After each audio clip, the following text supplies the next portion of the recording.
Bannannyini ttaka mu munisipaali y'e Kira abeegattira mu kibiina kyabwe ekya Wakiso Rent Payers Association bavuddeyo ne beemulugunya ku misolo egya waggulu munisipaali yaabwe gye babinika. Bannannyini mayumba bano okuvaayo ne beemulugunya bakubye olukuŋŋaana ku ggombolola y'e Kasangati olwetabiddwamu ne Town Clerk w'e Kasangati Nakyanzi Harriet. Bano bagamba emisolo egibasoloozebwako gisukkiridde kyokka nga n'amayumba gaabwe gapangisibwa ku bbeeyi ya wansi nnyo bw'ogerageranya n'ebitundu ebibaliraanye nga Kira.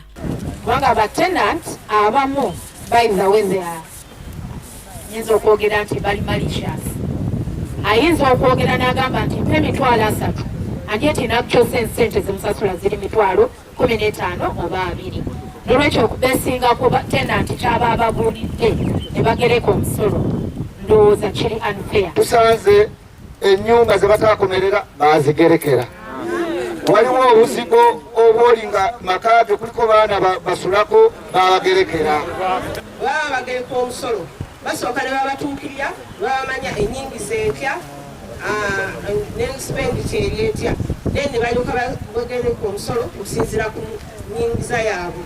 Naffe bwe bandize ne bamanya bisiita ofuna ssente mmeka omwaka then ne balyoka atugerekera omusolo. Bannannyini mayumba bano bagamba nti abamu ku bo bannamwandu nga tebasobola kweyamba era nga mu buyumba bwabwe mwe bajja ekyokunywa n'ekyokulya. Kirina wano era bakkiriza kati nga nzibawo nga bampa lisiiti yange ng'essente ezo nzibawa mitwalo 10 zenja okusobola omwaka neerabirira nze sirina mulimu era kwendabirira n'abaana ate zazimba zino obuyumba buno obulala za looni sinnaba nagimalayo. Enteesaganya zino zigudde butaka Town Clerk w'e Kasangati Nakyanzi Harriet bw'alemereddwa okutuuka ku nzikiriziganya ne bannannyini mayumba bano ekibaleetedde okwekandagga ne bamulekera olukiiko. Nze mbadde nsaba tukozese omukisa ogutuweereddwa tujje ku Town Council teri wala nnyo buli alina okwemulugunya tujja kuba nga tubawuliriza era n'akakiiko weekali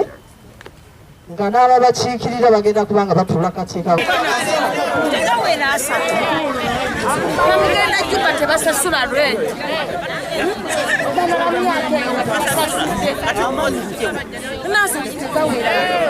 Kinajjukirwa nti gavumenti yajjawo omusolo gw'omutwe n'eguzza ku bintu ng'amayumba wabula nga kati gufuuse ekizibu eri bannayuganda. Samla Hanifa ne Kakronal, KTV amalindirire.